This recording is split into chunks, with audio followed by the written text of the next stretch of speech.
Hey now, welcome to the disqualified side of the dirty side of the track, America's leading Formula One podcast. I'm Brian, that's Rob. What in the world happened after the Vegas Grand Prix? We'll figure that out. Question. Rob, how are you, man? I'm so angry. I'm so angry. I don't know what the FIA are playing at. You go to bed thinking a championship is standing one way. You wake up and find out that championship has completely been thrown on its head. And I just don't know which way is up. And of course, I'm talking about Rob versus Brian.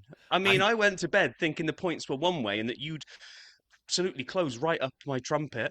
And then, okay, the disqualification actually helps me out big time, which we'll get to later. But boy, oh boy. And like, you went to bed feeling as smug as anything and must have woken up being well, absolutely crushed. went to bed in air quotes. I was at my buddy's house. A lot of us were there. Did I make everybody watch our midweek race predictions because of my golden podium? Yeah. Did all of that time account for nothing? Yeah. When you phoned me at like I was almost ready for bed because the podium was like it was winding down and you phoned me and you have and I'm sure friends of yours that have been friends with you much longer than I have will know what this sounds like, but you have a certain smug voice which when you which when you know you've won or you're winning at something, there is a slightly different tone to your voice. And that tone was dialed up to 11 last night when you phoned me. So in a bizarre way, when I saw the disqualifications, I was so happy. Oh, Michael Massey's checking skid blocks now. What are we doing over here? So we'll get to that. For anyone that doesn't know what's going on, then I guess the first 2 minutes or 3 minutes of this have been completely random. But we will get to review in the Vegas race after we do news and social. Brian's video vault. We'll hear what Pitlane Paul had to say about the race. We'll look at the casino game updates, which is huge drama, Oh boy. and then we'll preview Qatar, and then we'll call it a day and go back to our lives and wait to see if by the time we finish recording this, if anybody else has been disqualified or reinstated or. Oh, I mean, there's a oh good chance at this point. You never know. yeah, yeah, I know, and I haven't had a chance to talk to you about it, and this is like a pit lane Paul thing because by the time Oh no. you see it, I will have already done the episode artwork and it'll already be called this. But recording it now, you have to pretend like you already knew. Um, there's a US heavy metal band, Skid Row, and they had an album called "A Slave to the Grind." So it just felt right to call the episode "Skid Blocks: A Slave to the Grind" because it, as we get to there, it's all about the grinding and millimeters of grinding, and that Boy, oh sounds a boy. lot more vulgar than it really is. Anyway, let's let's jump into the news and social. So, oh, I don't like this one. You found this one, Brian. In fact, you did a lot of the news this week. But Yeah, do you so want to take us? the FIA, Pirelli, and F1 have decided that next week at the Qatar Grand Prix, tires will be limited to 25 laps per tire, per set of tires. So, this covers the entire race weekend, so practice, the sprint, and so forth. But it also impacts the Grand Prix because now we're at a mandatory two stopper. And the last time we had a mandatory two stopper was Monaco. And I will never, ever, ever, never, ever want to do that again. So let's hope that right now, Williams, who was the key culprit in being smart about Monaco, isn't sitting somewhere post skid block situation that they watched and they laughed and let's what can we do in Qatar to make this even more interesting? Oh boy. I mean, I get it. The curbs are high and aggressive and serrated I and don't it's get it. hot. I don't So, either, actually, to be honest with you, but I get so, what they're so trying to what? do. So, I don't. I honestly don't. If you're saying that you feel that the tires won't last well beyond 25 laps, fine. Issue that as a warning. Issue that to the teams and say, by the way, we feel that degradation, maybe even tire safety, once you go too far beyond 25 laps, we won't stand by our product. So, buyer beware. Fine, fine. Each team goes in and decides how far they want to push it. We'd be getting teams getting up to 30 laps, and like the drivers getting a bit nervous. What are we thinking about tires, But guys? I think they Are did they that a about few to years ago. puncture or delaminate or whatever? Like, let them go roll the dice for as Yeah. far as they want to go. They I get a puncture and they're out. Then you were told 25 laps was the life, but to mandate it, yeah, ugh, I'm with you. I ugh, think they did that a few years ago and no one listened and there were some punctures, but regardless, punctures, fine. yeah, So regardless, what? 25 laps per tire in the Qatar Grand Prix in a week's time. And Toto Wolff, God bless Toto Wolff. He sold 15% of his share. He owned 33% of the team. He sold 5% of it to George Kuntz, who I hope is a dirty cider. George Kurtz. Sorry, that's an R, not an N. George, apologies. He's this founder of CrowdStrike. And so the deal values, and I did the math myself to make sure this article was making sense, it values Mercedes at $6 billion. The Mercedes F1 team, $6 billion with a B, which is crazy because we had just seen McLaren recently sell pieces for far less.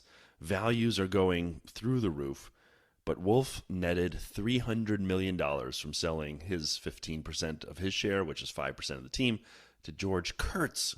Sorry, George. So exciting to watch valuations of F1 teams grow. Cadillac, by the way, is sitting over there. No, Cadillac's like, we got in cheap. I'm glad you're finding this part exciting. You don't have anything to say about Toto's $300 million? No. I honestly have zero interest in the valuations of F1 teams. All right. But you have a nice little pie chart here, so... No, I already talked about it. And then Cadillac added more talent. Jason Somerville, who... I love stuff like this. Again, like the valuation. Okay, so Cadillac hired Jason Somerville, who'd been the head of aerodynamics at the FIA.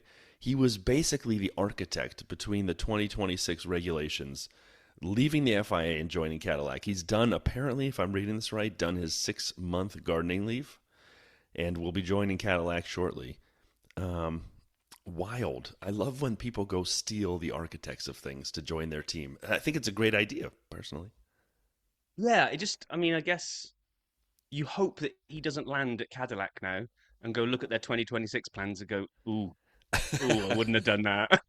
Well, if he does, at least 27 will be better. Yeah, yeah.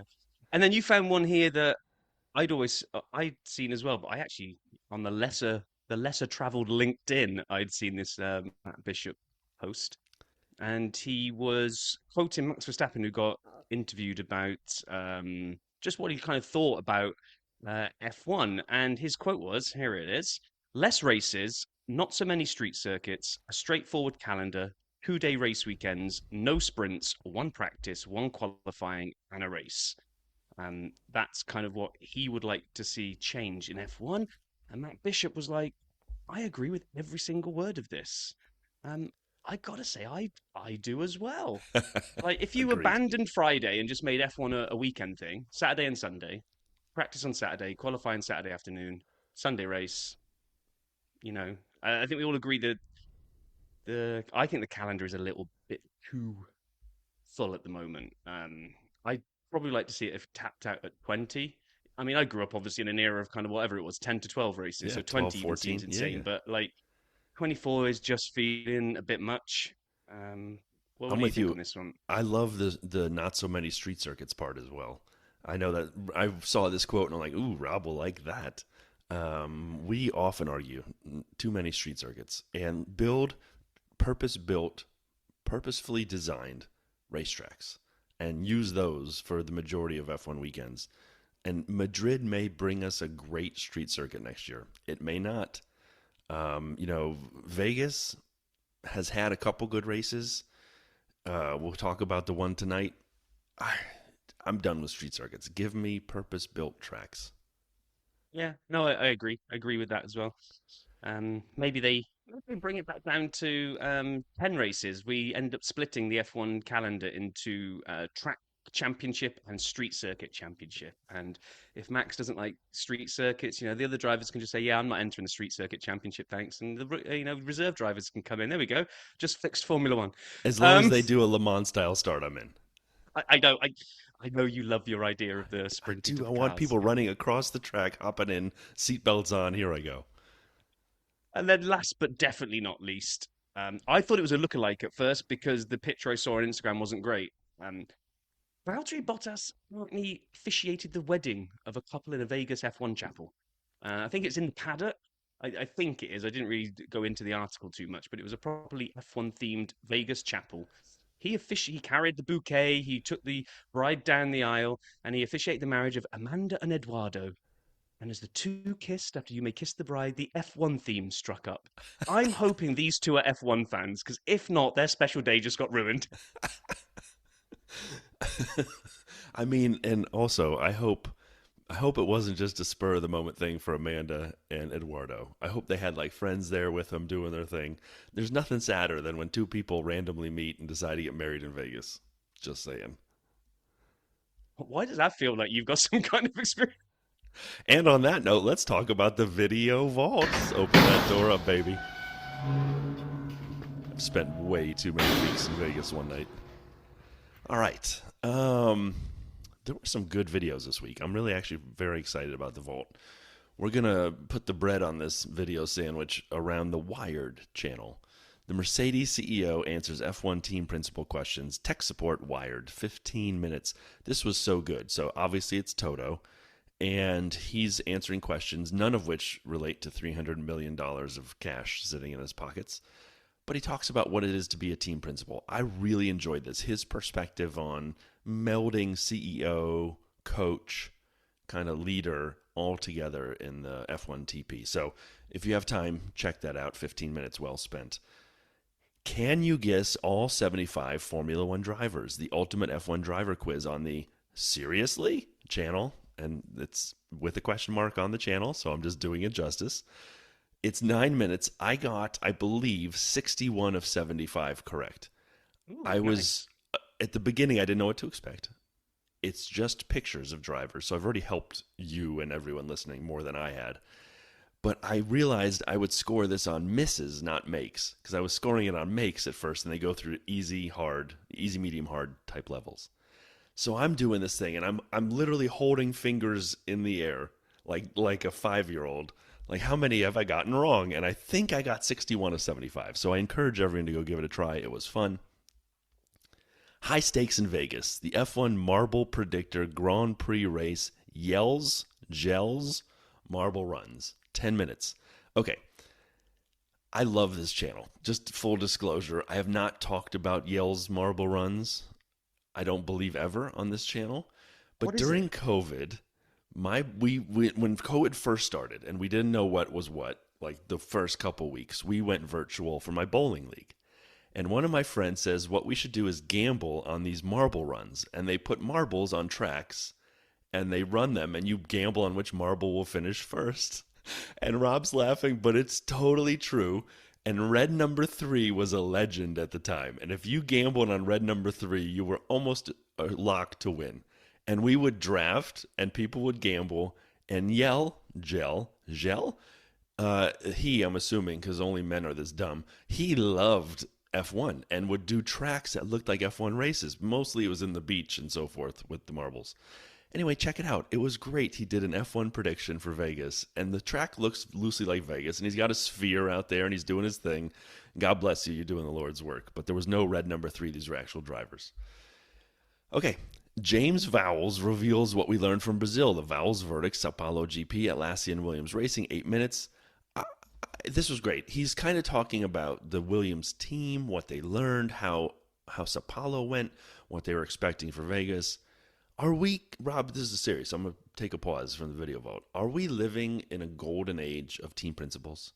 The Totos, the James Vowles, the Freds, the Andreas, Jonathan Wheatley, Laurent, Io. I mean, I've named 8 or 7 of the team principals, and I think they are all doing an excellent job. And then, and then there's Flavio. But aside from Flavio, I feel like the teams are doing a really good job with their leadership. And it's an odd time where I can't point to well, that's a deficiency in a team principal like I have in years past. You agree? Yeah, I mean, the only people that are not happy with the lineup right now are Drive to Survive on Netflix, because we may be at the most, well, I'm going to choose my words. No, I'm going to say it. And you know what I mean by this. We may be at the most boring Yes. lineup of team principals, because they're all just good at their job and focus on track-based stuff Yeah. rather than worrying about sound bites for an episode. Because at our heyday with Horner and Gunther around, they just had more material than they knew what to do with. Now we've just got really good team principals that focus on It the does racing shock horror. it does feel like that, right? Like we feel like we've gotten to a point where we have good TPs, and that's not the problem for the teams anymore. So anyway, the last video, as I said, to sandwich the vault is from the Wired channel as well. Max Verstappen answers F1 driver questions, tech support, Wired, 11 minutes. Also great, like Toto's.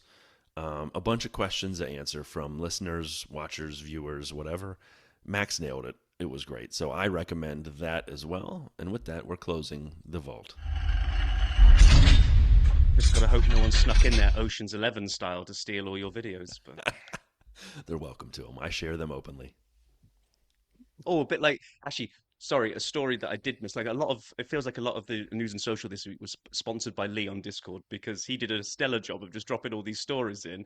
But the one that we didn't use was about there was apparently a break-in at like Alpine. I did not know Um, this.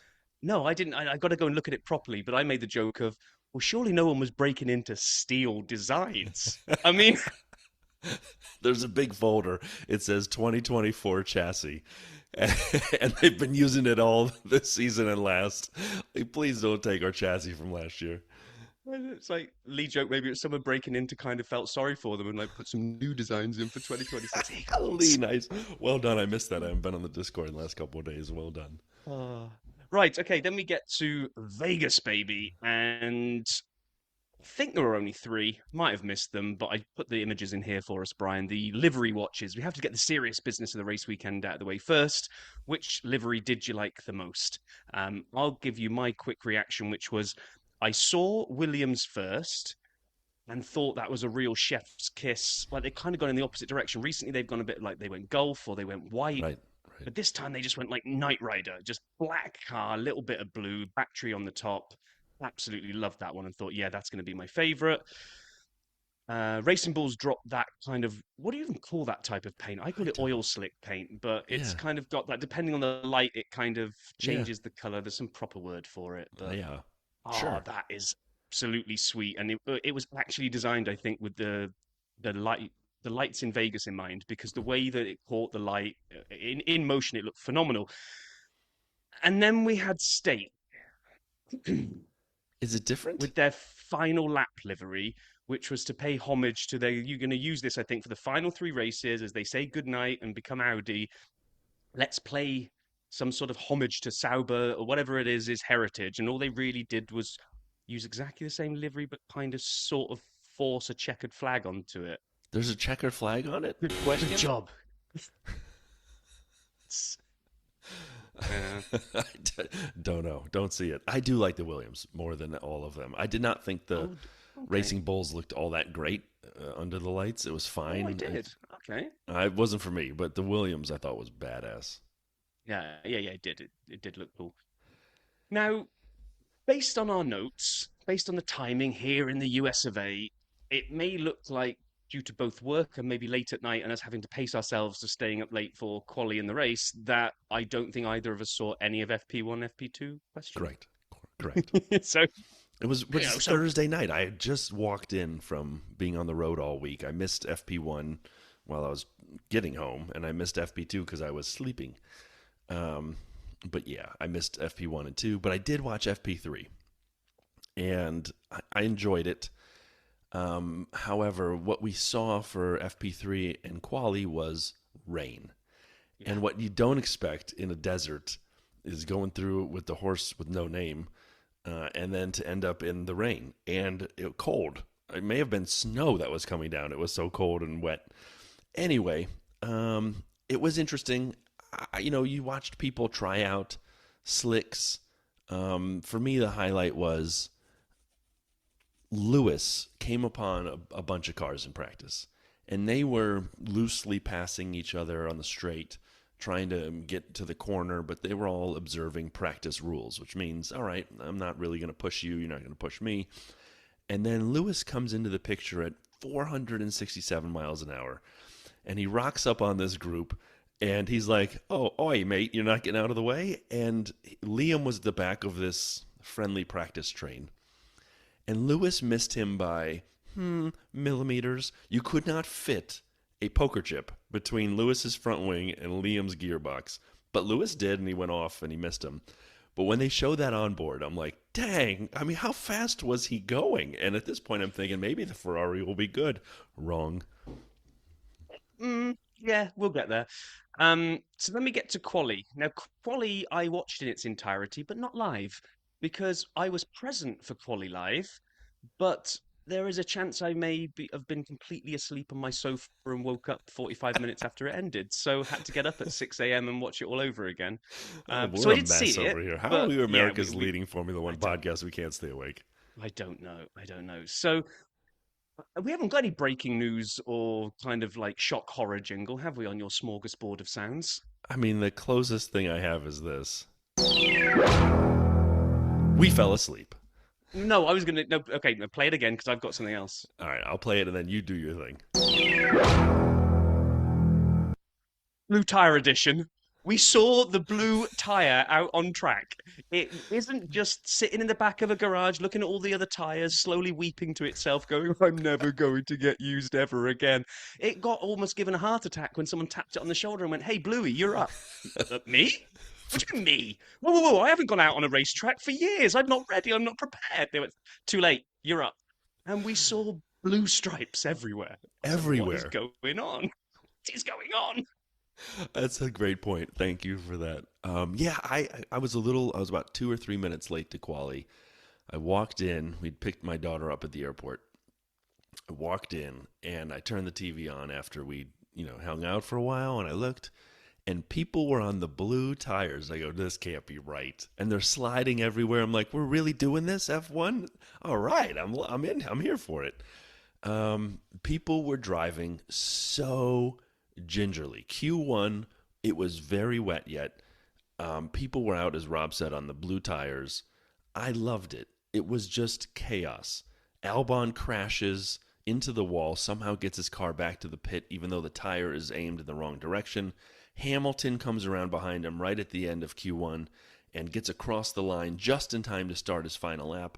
But the team and he weren't sure if he needed it or not, and he apparently biffed it because he didn't know it mattered, and so we'll get to him in a second. But my favorite part of Q1, by far, by a country mile, was Charles Chuck Leclerc, sliding across the track, much like I did on the highway a couple weeks ago. He saved it much like I did, but his problem was his revs went so low, his car stalled. He had no drive. He recovers the car, and it's silent. It's like an electric car at this point. And he's like, oh, crap. And he has to start rebooting it on the left side of the course. Holy cow. You just drop the clutch and bump start it, right? That's all you do there. It took him a couple minutes to do just that. Did you see that? That was wild. Yeah, it was. It was. And Hamilton, he did he collect the bollard on his final run? He did, yeah.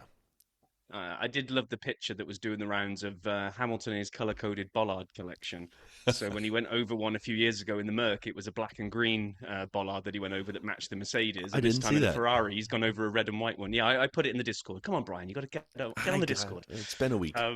So yeah, he came dead last, which apparently is the first time Hamilton has ever come last in qualifying when he setting a time. So he's come last before because of crashing out or whatever, but apparently it's the very, very first time where he set a time and come bottom of the pile. So that's like a SAP stats, but it's a Vale's values? Vale's verdict. Vale's verdict. But the Vale's verdict. We already got a verdict. We need something else. Oh, Vale's. I'll work on it while you go through the rest of this. Not really values, is it? Anyhow, as Rob steams his ears trying to figure out what's happening over there, so we get a little delayed Q2 as they're repairing the barrier from Alex, and they had to go find a new bollard because it was under Lewis's car and put it back out there. And we go on board with Lando early for a lap. Just wait 1 second, Brian. What? We haven't actually told everybody who went out in Q1. We just said Hamilton Lewis, came last. Yuki, Gabby, Kimmy, by the way. Kimmy, come on, Kimmy. I know. And Alex. Kimmy, come on, we expect more. Anyway, moving on. The Lando helmet cam in Q2 was amazing. Again, there's no ability to put the power down. It was so slippy in this quali. And you're just watching them gingerly try to get the pedal down. And when they can't, as the car slides, they back off and then try again. Get the car straight, point it where you want to go, and hit it. Lance Stroll, Canadian, loves both the rain and the cold. And I'm thinking, this is your chance, Lance. This is your chance. He put in a decent lap, and then he goes, you know what? let's go to Inters. And he's the first driver to Inters. You finish your story, and then I'm not sure if you saw the Nate Saunders tweet, but No. okay, maybe let's cover it here. So you're right. Lance, for once, is in his element where like you say, everyone else is Bambi on ice. He's like whatever a really good animal on ice is. And he's absolutely like laying it down. And you're right, he comes out onto Inters first. And what that'll eventually lead to is him not making it through Not making because it wasn't ready for Inters. Right. I'm sure it was Nate Saunders, friend of the show. Hey, Nate, that put a tweet out that said, rumours from the paddock is that it was not Lance's decision to go on to Inters. So if that's true, if someone in Aston basically said to him, like, we're putting Inters on, he's like, oh, no, it's not ready. They went, just go for it. We've got a good feeling about this. Lawrence is going to sack you tomorrow. Because you just hosed up his son's chance of getting through to Q3. Because if that really is true, that Lance was happy on the tyres he was on and wanted to go again, I think he did have the pace to get through to Q3. He did. But those Inters were not the right tyre. As the track was drying, obviously it was evolving and times were dropping exponentially. Lance was near the top when he put his time in on the wets. He was near the top, and then he ended up in the bottom 5 because he went to the Inters early. There was so much sliding, though. We see Franco. Man, Franco had a massive slide sideways. I thought he was toast. Colapinto, that's me. I'm always a pint behind. It was a mess. But anyway, we lost Colapinto, Behrman, Ocon, Stroll, and Hülkenberg. But the same way we didn't know who'd be the bottom 5 in Q2, I had no idea who'd be the top in Q3. Oh. Not a clue. Not a clue because you also had the drying track. While obviously Stroll had gone out too early on Inters, it wasn't going to stay that way, it felt, the rest of it, which is what we're about to see in Q3. So yeah, it's basically Inters everywhere at this point. So this is kind of the fine margins in F1. What's the gap between, say, Q2 and Q3? Is it about 5 minutes, 10 minutes? It's not even that, is it? It's 3 minutes. It's measured in a few minutes, right? In the few minutes that Inters were the wrong tyre for Lance and he goes out, by the time we get to Q3, it's just green everywhere. Green as far as the eye can see in terms of everyone on Inters. And now we also have no idea where the grip is, what the speed's going to be. So to your point, I'm thinking, who the heck is taking pole here? I loved it. I mean, this was wet Qualy dry race is really what still makes my socks go up and down. So I thought this is cool. Lando goes out, puts a provisional pole lap in, and everyone's aiming for that on the Inters. The ending was phenomenal. We didn't know who was going to go where. Could have been anybody. The Racing Bulls looked fast. They came in 6th and 8th. Good for them, though. I just loved it. And we ended up with Lando on pole from Max. Carlos, as I said the other day when we drafted, I go, he's either going to be 6th or 18th. There's no in between. And look at Carlos. He's like, I'll take 3rd. The funniest thing is when he came across and out of nowhere went top of the leaderboard, and Crofty hadn't even finished getting through the stat about when Williams' last pole position was. And just as he was trying to finish that sentence and that stat and build up the hype that signs me up beyond pole, Max had already taken it. And then about 2 seconds later, Lando took it. So, yeah, that was a good Qualy session. It wasn't for my midweek predictions. Let's start building up to that because it is quite funny what happened. So we've been doing the midweek predictions all season, and neither of us have nailed a 1, 2, 3. We've had 2 in the correct position, but we've never had 3. Did we? So I went back. I did some forensic accounting. Yeah. And is there a possibility that one of my first ones was right? Because I recorded a video where I said last week I got it all right. You and I can talk about this offline, but It's been a while, and we rarely get them. We don't think we've had 100%, with maybe one exception to an early. No, there's no nines. There's no nines on the board. The best we've ever had is. It might have been last season before we've had all right 3, but not in the right order. So I think got the right this podium, season, and then we've had 2 in the right spot, but we've never had. There's a whole database here, Brian. That you and I can talk about last season's unscored predictions afterwards. No, because all that is a shoehorned way of you trying to go back to some point in time when you were right, because it's all about to come crashing down around you in a minute when we talk about how you were wrong. It is. Actually, before we start the race, can I just tell a quick story, because this is what's about to happen. This week I had board meetings, and so I was up in Madison and had great conversations with an amazing board.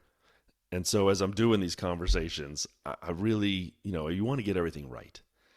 You want the best foot to go forward. So on Tuesday afternoon, I'm sitting there preparing for the Thursday morning board meeting. And a vendor of ours who hosts one of our key solutions had a big problem. And the solution went down, and no one in our operations team could work. And I am one of two people authorized to declare a disaster. And I had to, on Tuesday, like Michael Scott declaring bankruptcy, look into a camera and say, I declare a disaster. If only I'd known what I was actually declaring was this race weekend and my golden podium hopes. So many times I talked about the golden podium with Rob. Oh I my was gosh. sure I had this right. And by the way, we've never named it until this weekend when suddenly Brian thought he was on the verge of securing it. And again, I'll On go back Thursday, to before anything this is happened. so this is a little bit of a peek into Brian's kind of mental makeup here, which is that at the point where he thinks he might have nailed it, now we have to build it into being something bigger than it's ever been all season. So now he names it the Golden Podium. So he predicted Max from Lando from George. I predicted Max from George from Charles because I had a gut feeling for some reason McLaren were not going to podium. Put a pin in that thought for later. They declared a and disaster.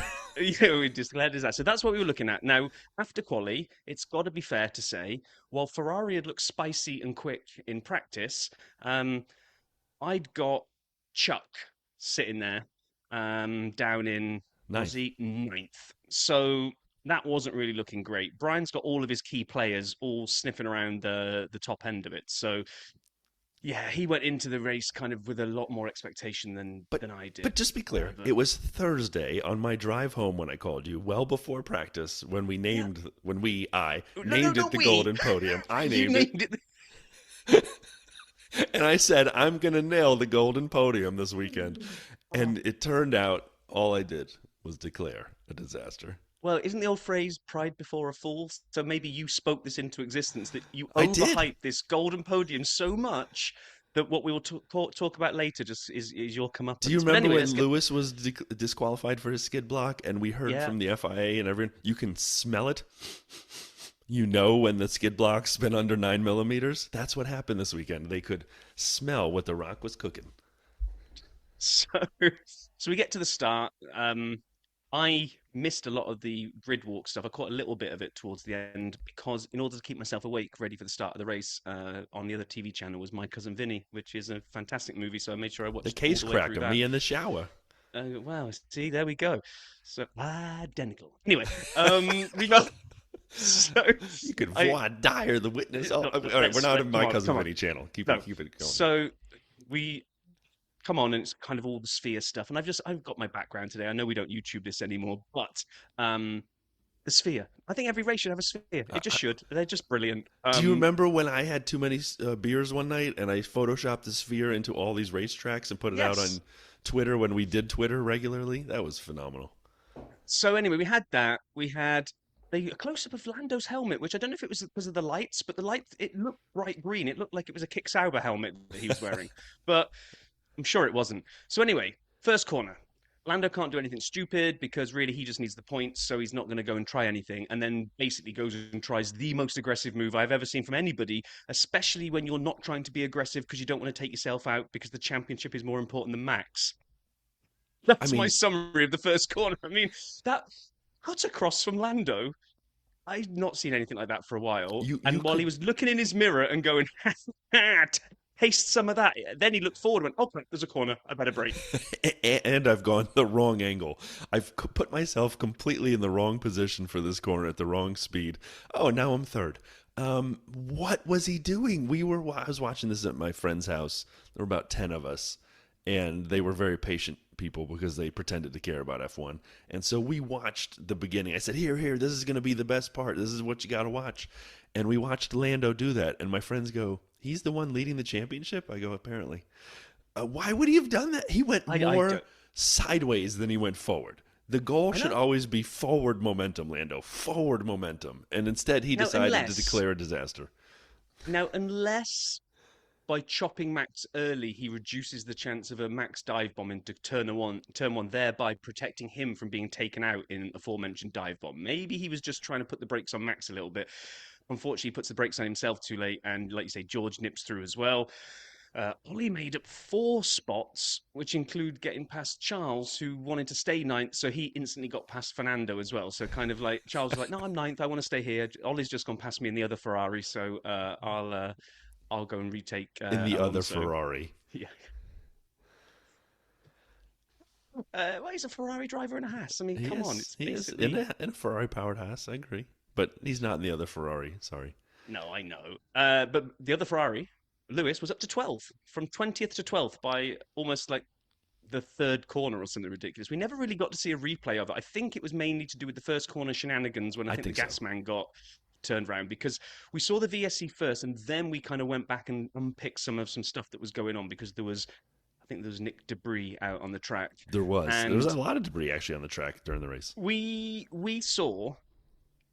We've been a big fan of his and really sort of thought how he's gone from being like a bit of a nothing racer to being like one of our favorite rookies. But Gabby. Yeah. He torpedoes Stroll with a ridiculous move from so far back where, I don't know, does he think it's one of those like video games where you can glitch through other drivers? The collision detection system won't work and you'll be able to kind of phase through another car? Because where was he going? Onboard was just... the last few races, he and Oscar have given their magic dust to other people. And they're like, you hold this for me. I don't need it. I'm so good. And it's turned out it's hurt them. Yeah, so poor old Stroll just gets taken out. He's instantly out at corner one. Lawson picks up some damage as part of all this. We got, I think it was the gas man. I don't think it was Colapinto, but we got Gazman spinning around and doing a 360. We got carnage everywhere. I think that must have been where Hamilton just sort of picked around that whole kind of mob of chaos, because that's the only way he could have made up so many spots. The VSC ended. Gabby came in to retire the car. They mentioned that Albon can't hear on the radio, and Jenson Button got or whoever it was got all excited about they were going to have to go old school and start using the boards, which just made me think of George Russell practicing for that in Canada when we were there. I was telling them the same story. I'm like, the only team using the boards religiously was Mercedes, and George in particular. And during practice, they kept telling me how many laps he'd done or had left. And Rob and I are like, why are they the only people putting a board out every time he comes by? Well, we don't know. No. So then George is looking really feisty and is up in Max's DRS. And I'm honestly thinking this could be an absolute belter of a wheel-to-wheel, because George is looking that... We said the Mercedes, he won here last year. The Mercedes seems to like this track. And as quickly as it was a thing, it was kind of over. Looking back at the notes here, it was like lap 5 that George was in Max's DRS. He hunted him down for 3 laps. Looked like he might get within striking distance. Then he drops out of DRS. And I think at lap 8, it's fair to say nobody ever gets into Max's DRS or threatens him ever again from this point. No, his biggest risk was a DQ from his the measurement of his block. So, this kind of started, I'm going to say almost petering out at this point. Agreed. This is my least favourite of the 3 Vegas races, Agreed. and I can't quite put my finger on why, but really not a lot is going for the rest of our notes here. It's kind of like, no. So we I'm get totally Albon with you. right up, we get Albon right up Lewis's trumpet. That's going to develop into a battle. Nope. No, it's not. No. All we really have is Charles picking his way through and slowly but surely kind of recovering from his 9th and getting all the way up to, I know some people had pitted maybe, but kind of gets his way. It looks like maybe a podium's going to be on. I got angry at Jensen for referring it to the dirty side of the circuit. Who the heck calls it the circuit? I think someone has looked into this at F1, knows about America's Leading Formula One podcast. They don't want to pay us any royalties. They've issued a statement out to all commentators to say, you can't refer to the dirty side of the track anymore. You got to call it by something. We've had Karun sort of butcher it the other week, like dirty side of the road or dirty side of the asphalt. It's like, come on, guys, give us that soundbite. You mean like this? The dirty side of the track. Thanks, Lando. Yeah, I agree. I thought this was, and I referenced it earlier, we've had a couple, what Rob and I would say, are pretty good races in Vegas up till now. This one was interesting for the first few laps, and then it kind of just went on to a slow boil. There were things that happened. There were penalties, investigations. I had to explain what the yellow exclamation point was and then the red exclamation point next to drivers' names and what the penalties were for. But after the first, let's say, 10 laps, Charles made some moves. The pit stops made it a little interesting. But after that, I just didn't see a lot happening. It was kind of unfortunately, by about lap 35, everybody was outside of DRS range of everybody else, with the exception of maybe 12th and 13th. And so it was a 2-second gap to everybody except for Max, who was leading by 10 seconds, 15 seconds, and he was just driving away with it. And while we did predict a high-speed track and that Red Bull on low downforce and the skinny wing, like his skinny tires, he knows how to manage that. And we knew Max. We come into this, we both had Max winning. We both knew this was a track for him. Unfortunately, we were right because Lando biffed it on the first corner and just gave it away. Even if he hadn't biffed it, Max would have got the pace differential there, because the thing that for me that nailed that was lap 20, or whenever it was. Around lap 20, Norris finally gets clear air. It's just nothing between him and Max but clean air, and it's 5 point. I'm going to make this up. I felt like it was 5.1 seconds was the gap. And they get radio messages about, what's the plan? Yeah, go get Max. Here we go. And it fell to like 4.8, and the commentators got excited about Lando taking chunks of time out of Max. Then somebody must have got on the radio to Max and went, Lando thinks he's got a chance, pal. And Max has gone, hold my beer. And he never got close. He just like went, right, I can. You want me to shift up into 7th? Okay, yeah, I'll do that.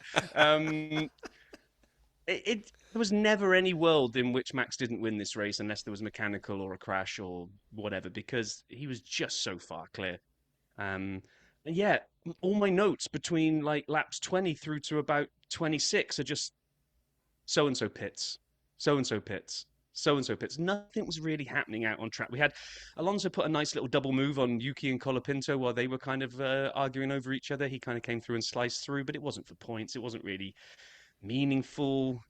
Lewis pitted and came out 10th, which, was good recovery drive from 20th to at least being in the last points paying position.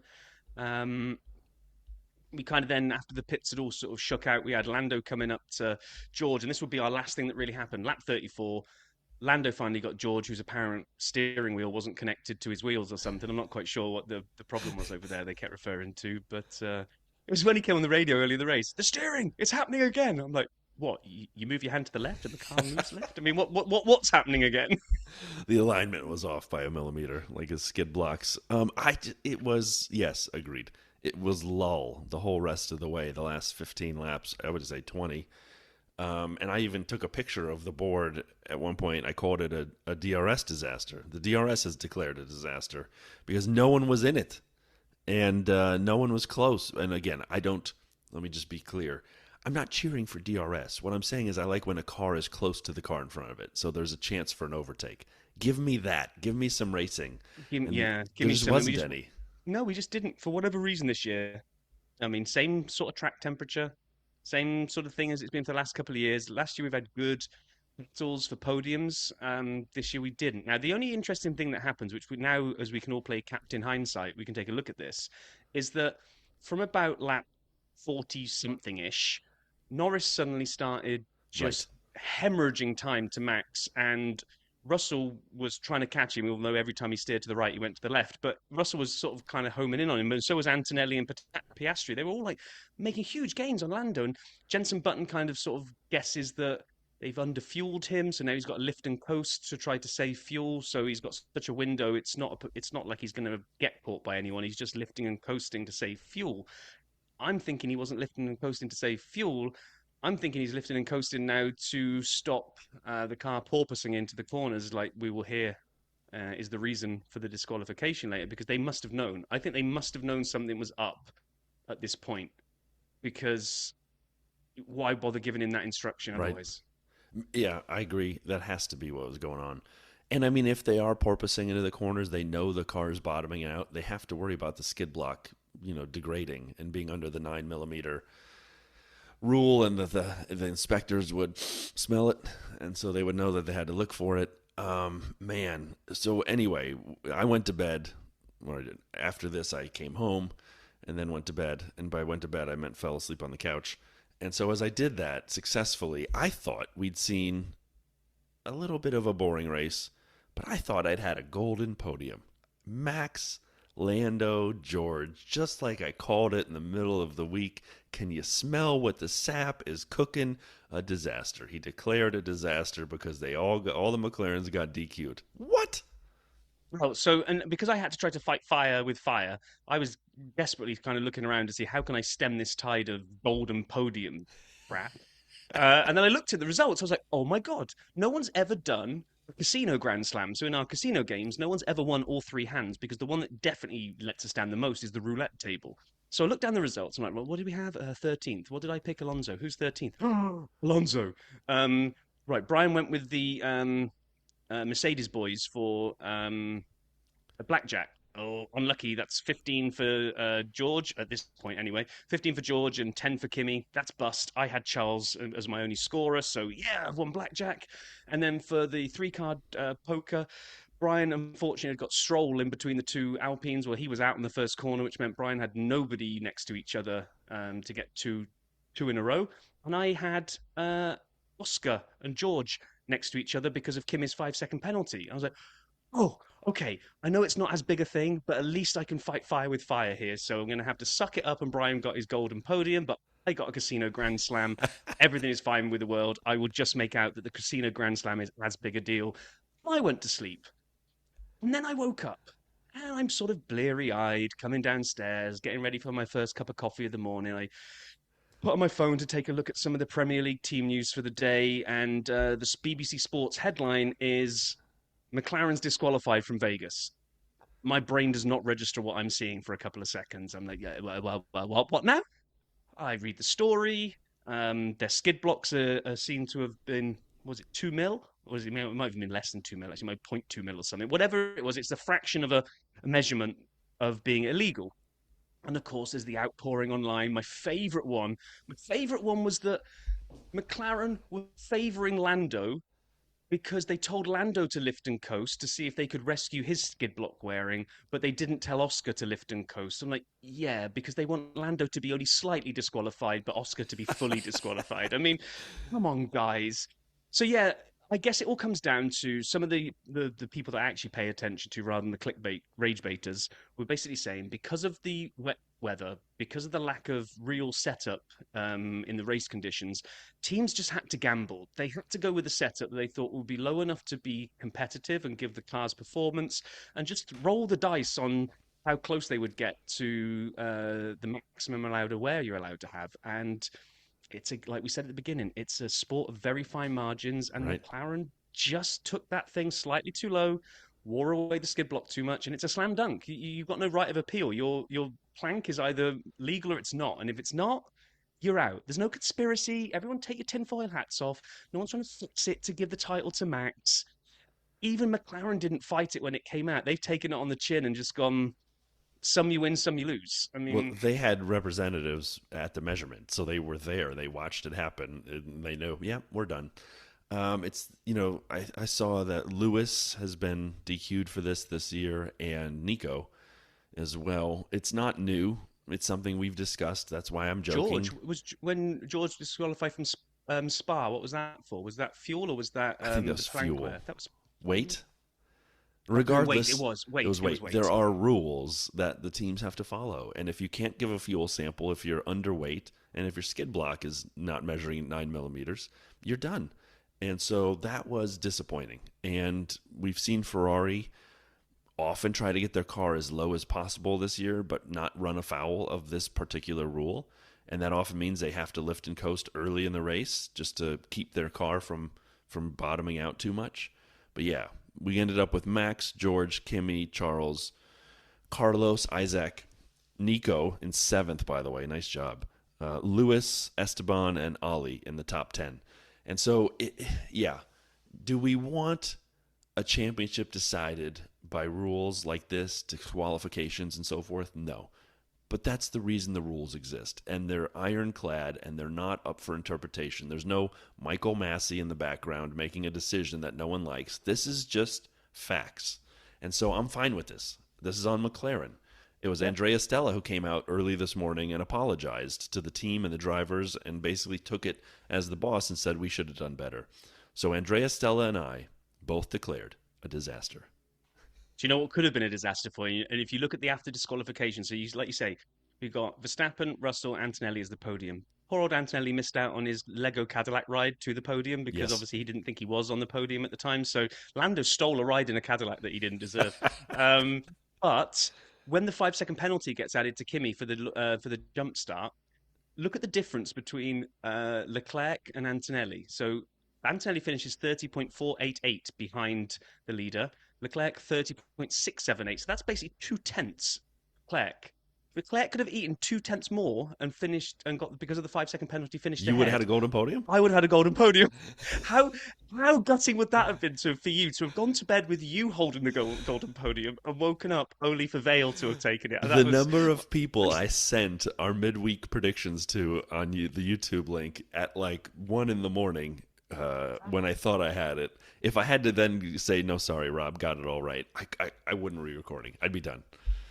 So I know we normally do the casino game updates last, but I'm going to do them first because we're kind of talking about it. What this meant after I had to rejig it all this morning is that I now no longer get the casino Grand Slam because Alonso didn't finish 13th now anymore. So after the disqualification, he gets bumped up 2 spots. So neither of us got the 13th. You went for Sainz, I went for Alonso. So neither of us got that one right. You still went bust. In fact, you went bust more now Big with time. your Mercedes. Yeah. With your Mercedes, guys. Charles just got me the points needed to win that hand, so I still won that one. I had But now I 33 don't. points in my hand. That's horrible. That's like having 2 kings and hit me. Yeah, exactly. And then 3 card poker, I lost that hand as well because my only 2 in a row was George and Oscar. So once they got disqualified, that's gone south. So that now means I only really scored 1 point to your 0. So I draw level in the casino games of 20 points apiece. In the midweek predictions, boy, oh boy, did this have a huge impact. When you were at the golden podium and you Oh, got boy. the all 3 in the right thing, which means we get 3 points for being in the right spot, which means you got the perfect 9. I would have had 4 because of Max being in the right position, George being in the wrong position. That meant it was a 5 point swing to you, and you closed up to being within 1 point. When we unwind that, Oh, no. your Max, Lando, George now only gets you 4 points. Max in the right position, George on the podium, so a point. So that gives you 4. Because George got promoted into second, I now got 2 of them in the right positions. I got Max right, George right, so I get 6. So I get 6-4-2. So I'm now 67-59 up on you in the predictions. So you're going to need a golden podium or 2 for the last 2 races to hunt me back down here. So, like I say, pride comes before a fall. You phone me at 1 a.m. in the morning to brag about your golden podium, and this is what you wake up to. And all I have to say is, So should we do our King of the Pits? yeah, let's do it. Let's find out who was the king of the pits this week. You're the king of the pit. Yeah. Oh boy. So I'm gonna go first on the king of the pits. It's so good we don't do the videos on YouTube anymore, just the audio. So this is for me. This is easy. It's Max Verstappen. I mean, that was a great drive. We don't give him enough credit when he does something like this. The whole world watches him in Brazil, not this year, last year in the rain, and says, you know what, that's a drive very few people can do. And then we watch him this year on the engine overcut where he comes through everybody in Brazil, and we say, yeah, he's really good. This was business as usual. This is Max going, you know what, I'm better than everybody else. I'm going to go out with low downforce. I'm going to put the skinny tie on, and I'm going to go out there and just show everyone I can still stop this car in the corners. And for 50 laps, I'm going to be methodical, maniacal, and unrelenting, and I'm going to win this thing. Yeah, ditto, Max. All right, well then let's figure out who is the pits. You're the pits. Rob, would you like to go first, or shall I? Well, you took King of the Pits first, so I'll go first for the pits. I was in a little bit of Ferrari rage, and I was going to give it to Hamilton. Then I thought, well, I can't because he's done a pretty good recovery drive there that he screwed up in qualifying, and he's gone from 20th to in the end 8th because of the disqualifications and got decent points for Ferrari. So can't go there. So I kind of was just looking over. Can I just give it to Vegas for being not a good race? Nah, okay, it wasn't a banger, but it's not the worst we've seen this season. So I just started going down through things and thought, I got to give it to Gabby. Me too. What on earth were you doing? That's what I was thinking. Okay, so Gabby and his torpedo strike on poor old Lance Stroll, which we don't often say poor old Lance Stroll, but Lance Stroll must have been like, "Oh, this is what it's like to drive with me." So I agree with you 100%. It's we've come to expect more from Gabby. That's the reason he's the pits. It's if he had been having a poor overall rookie season, he might not have been. We'd say, "Oh, rookie mistake." But he's shown us so much the last, I don't know, 7 or 8 races, 10 races. I expect more than that. So, yeah, I'm with you. He had a bad weekend in Brazil, and it just did not go well in Vegas. I'm hoping that he bounces back and finds his own pot of magic dust for Qatar, because that wasn't the Gabby that we've been cheering for so strongly this season. no, agree. So should we hear from the man, Pitlane Paul? You've got to get the music ready, haven't you?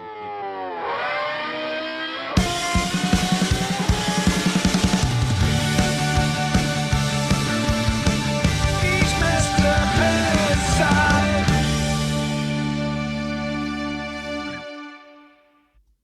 Paul, thank you for Hey, reporting. no.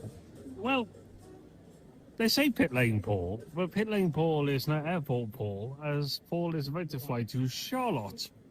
Charlotte, as that's how it's spelt. In England, most words we pronounce the way they are spelt. I think I've covered this before. Igloo, Iraq, Iran. All of these words, sort of like they all sort of have a bit of a hiccup now. I'm not even drunk. All of these words, they all sort of like mean something. So like it's going to be quite loud. It could be quite a gnarly review. There's a guy making pizzas over to my right. They look, yeah, see that? I don't know. Obviously, I've had the pleasure of my good friend Gordon this week, and he does a lot in Vegas. He would be seriously annoyed with these pizzas. Very doughy they look. I don't know if they're really set. I think with a pizza, one of the big keys is get a real good temperature inside the fire. Because what you actually want you almost want the base. You don't want the base cooked from the top down. You want the base to cook from the bottom and the top down. Therefore, give me a lovely solid crust and a bite. And these look You have decided doughy. the oven? Pizza I've Lane got big Paul. teeth. Some people might say I look a little bit like a buffalo or like a mule, and I'm going to touch on mules in a minute. And I appreciate that can get you arrested, but let's push on. You need good teeth to chew for these. So I arrived in America Friday. I went to Scottsdale in Arizona, lovely part of the world. I've never been to Scottsdale before. The Southman described it as a mixture of young and old, and I sort of have to figure that. It's sort of like a little bit uni or college, as you guys would call it. Don't know why I had to growl when I said that, of course, but let's just pretend. And obviously then a mix of college and basically morgue, if I'm being honest. Yeah, There Cocoon. seemed quite a lot of LD people there, but it was a lovely place. An old town's pretty special. They had a dog festival there, which we had to have our dog laid to rest, shall we say, during the Brazilian Grand Prix weekend. So I was a little bit patchy during that weekend. Oh, I'm sorry. Anyone who's owned an animal, I know, Supman, you've had some pretty rough stuff going on the last few weeks. And, like, I'm not going to be as rude as say dog is similar, because that's disgraceful. But it is not even disgraceful, actually, because the dog is a family member. And, like, it's hard. It's hard. So going for this dog festival conjured up a whole load of memories. I then went to the Grand Canyon, which was magnificent. I've been there before on helicopter, because I was loaded, so much money. So I just fly there. Like, I don't have to, normally go by road like normal people. But on this occasion, I went by road. Was there a race? Because in I'm here poor somewhere? and I'm like a normal person. So I did this mule ride down into the Grand Canyon, which is absolutely fantastic. That was great. Superman 3 style. Well recommended. I think driving by land and seeing the perspective of what it is fantastic. Let's just touch on the Grand Prix weekend. Wet, not Finally. normally raining in Vegas, but very wet. Saturday, I have to take my hat off. I am wearing one, so I'm going to take it off to all the drivers who did actually manage to stay on the track. I know Albon had a little bit of snatch at the barrier, but we can forgive him that. It was horrific conditions. I didn't even know it was raining. I was too busy drinking beer. I wasn't. I was working. And then the race today, if I'm honest, it's slightly disappointing. I think qualifying set us up for something which is going to be really good, and it turned out it wasn't really good. It was sort of okay. The first few laps are quite good. Lawson's start was, let's say, a touch aggressive. Bortoletto, don't really know what to say about that. And then from that point onwards, yeah, I mean, it was okay. It wasn't. It didn't really, or maybe didn't catch what we needed from Vegas. But we've had some good races of previous, so I'm not going to be too damning. What I will say is we go to Qatar in only a few days' time. We've got a busy schedule until then, me and Valtteri. And then, yeah, it's mad to think then we're into a triple header, and the next triple header is actually miles away. But all's good that ends well. We're about to get on the flight to Charlotte. It's actually boarding. Yeah, that's really my race review. Valtteri, got any words of input for the podcast? Yeah, it was a great weekend. Actually, this time enjoyed Vegas. Didn't have to, do all the silly stuff that F1 drivers have to do. So We still had quite a lot of media, though. It was quite... but it was good. So Vegas, But you married someone. I did marry a couple for first time ever, which is pretty cool. Good experience in the chapel next to a pink Cadillac, so that's cool.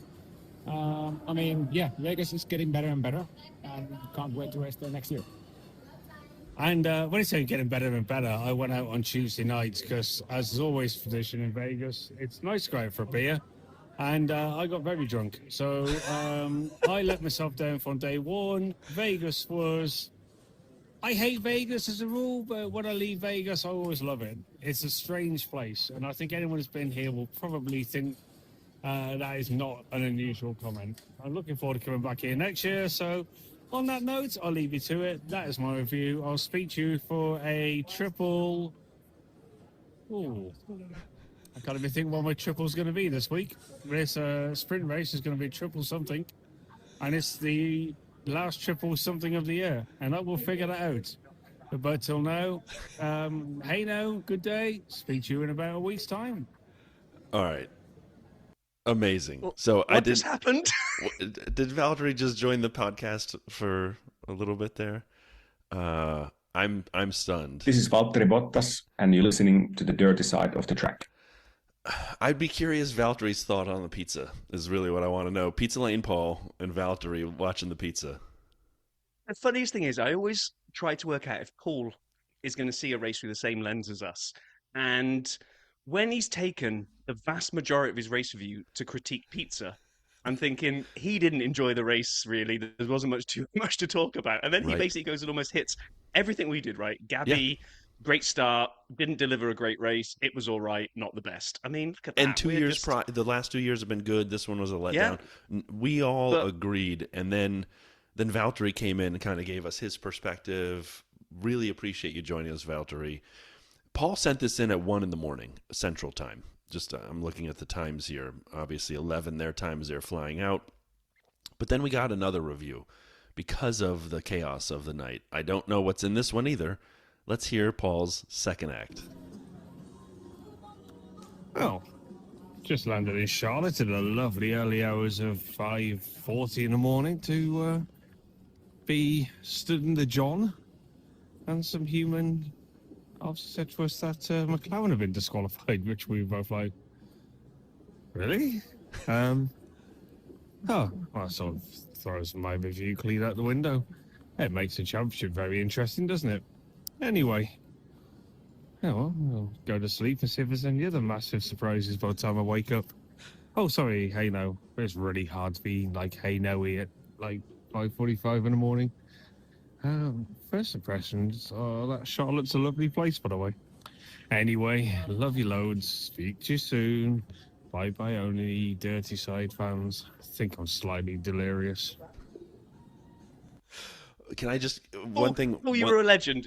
Absolute legend. A, for just even attempting a second review at 5:45 in the morning. But just for coaxing Mr. VB back on to give his thoughts, you were just a legend. Thank you. And I did not know he lost his dog. I'm really sorry, Paul.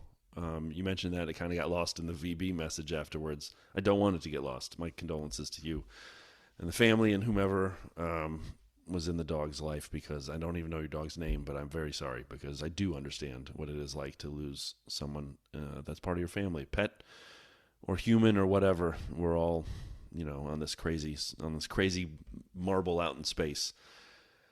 Oh, what are we missing? Fantasy's still updating because of the DQs, so we will do that next week. We're doing this really early on Sunday. I have a dance competition to be to in a few minutes, so no fantasy at this point. No, we just got a quick rundown. I think driver's title now is wide open. I mean, Lando's still got a good lead. He's sitting up on 390, but now we have Oscar and Max on 366 apiece. So the DQ has really brought Max back into it. We said the other week, it felt like it was Lando's to lose, and the only thing that could get in his way was like a DNF. Well, right.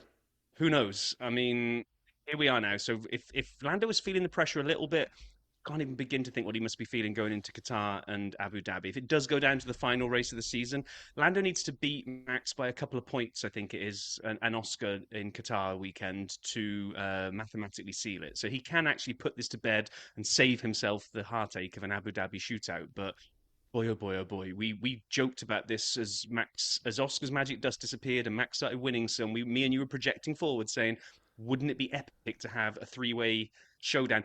Like the 2007 episode that we just did. A Race Odyssey. A great episode we just did. You nailed it. That was Rob's idea. It was a brilliant idea. Yeah, so they're, 24 points behind Lando, both of them tied.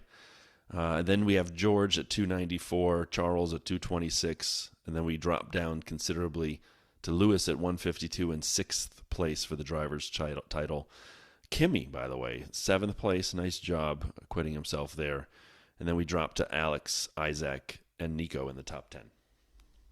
Yeah, and constructors, Mercedes took another big swing at securing second spot with that haul of points. I mean, Max isn't going to be able to do it by himself, so I don't see Red Bull catching Mercedes now, and Ferrari have just kind of put their bags up and decided they'll focus on 2026. Apparently. I mean, we went into the Elkan news last week, but it feels like, I don't know, they're just kind of out there doing their thing. Like, yeah, this is all we got, and this is how we're going to end the season. Kind of on a... Anyway, I'll leave that alone. Should we talk about Qatar a little bit next week? Yeah, let's take a look at Qatar coming up next week at the, Lusail International Circuit. 57 laps plus a sprint race. Where are we? 2021, I think, was the first year this came out. It's one of the, a bit like Vegas is. When we look at like the repeat winners, there really isn't much to talk about here. So this was the one that we looked at last year, and I tried to look at it again this year. Still can't find anything about it. It still claims that when it was launched, it was a 3.343 mile circuit, and now it's a 3.367 mile circuit. According to everything out on the internet, no format of this track has changed. So just another little mystery that we couldn't solve last year, and I went into it again this year and still can't understand how this got slightly longer. And because it got slightly longer, you've kind of almost, despite the fact we've only had a couple of races there, it's like we've got two official lap records because there was a different layout, which there wasn't. But anyway, it's just... feel like I'm now talking about pizza. So, yeah, we had first in 2021, skipped 2022 because Qatar was hosting the Football World Cup, the ball that you kick with your feet, not the egg you throw with your hand. And last year we had a sprint win that was a bit of a kind of a payback of a favour. So almost right on the last corner, Lando moved over and let Oscar through because at this point Max was the title winner. So Lando repaid some favours from earlier in the season when he was trying to chase down Max for the title. Race, Max converted a pole. Lando was right up there. He got a 10-second stop-go for ignoring yellow flags. Zhou got Sauber's first points. VB almost made it. And this, I'm sure you'll remember this, Brian. I do. We were cheering on VB, thinking he was going to bring it into maybe 10th, when all of a sudden, there was a mirror just lying, helpless, in the middle of the track. Used to belong to Alex Albon, but he discarded it down the straight. And me and you in the notes, I went back and looked at our notes. We both are going, this is a VSC or maybe even full blown. You got to because do they're gonna have to something send a about marshal this. out to get rid of that mirror, right? Yeah. Right. Right. Nope. And instead, the mirror sat at the end of the straight, off the racing line, but not far, kind of in the middle of the track. And then none other than the gentleman we just heard from, Valtteri, ran over that mirror, shattered it, and we started seeing punctures. And we're assuming it was from the mirror and the carbon fiber and the glass or whatever it's made of that went everywhere. Carlos and Lewis suffered punctures. This is not my favorite race. This is not my favorite track. I really like some of the Middle Eastern tracks. I really like Jeddah. I love Bahrain. You know that about me for reasons that I can never explain properly. Qatar is just not my jam.